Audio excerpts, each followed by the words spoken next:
them coming. A large crowd of protesters, many choosing to become rioters. There is nothing that the One-Stop Express in Uptown could do. They entered the store just before 10 Saturday evening. It happened quickly. Rioters stealing whatever they could get their hands on. That includes cash from the register. I mean, I know people are upset, but this is not the way to handle it. Owner Trevor Artiver is left with the damage. He's already replaced the windows that were smashed out with rocks. At least one rioter is seen knocking over glass bottles of wine. My employees, they were really shaken up last night. The crowd was in and out within minutes. Then they went on to Whole Foods right down the street and tore that apart.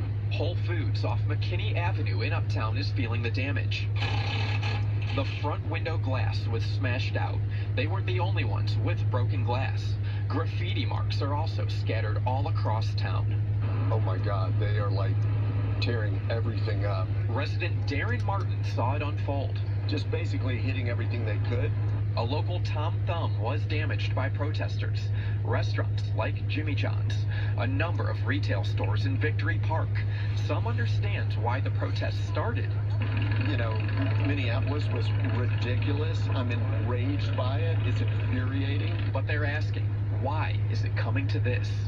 Tearing up our city as a response to that, I just don't think it's the right response.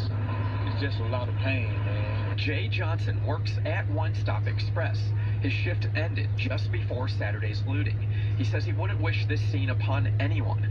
Still, he says people are angry.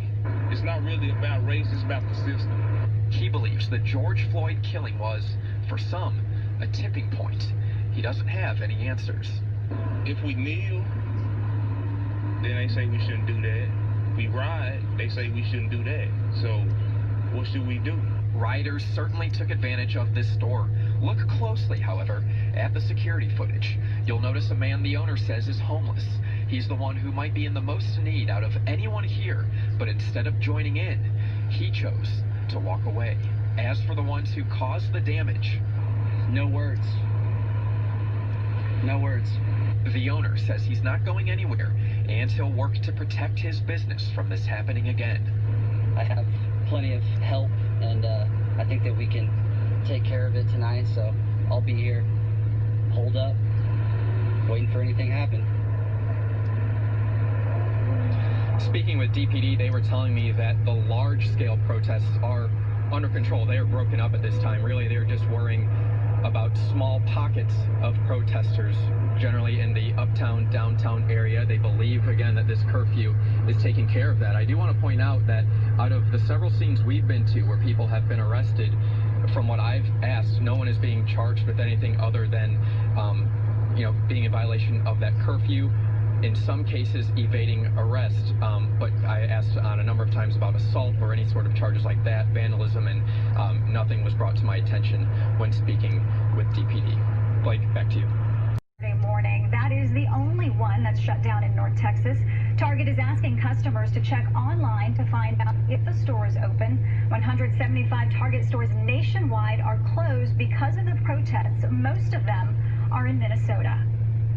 The video coming out of Minneapolis shows a tanker truck driving through a crowd of protesters on an interstate bridge. Witnesses say there were several thousand people in that crowd. Many jumped onto the truck, managed to actually open a cab door and yank the driver out after it came to a halt.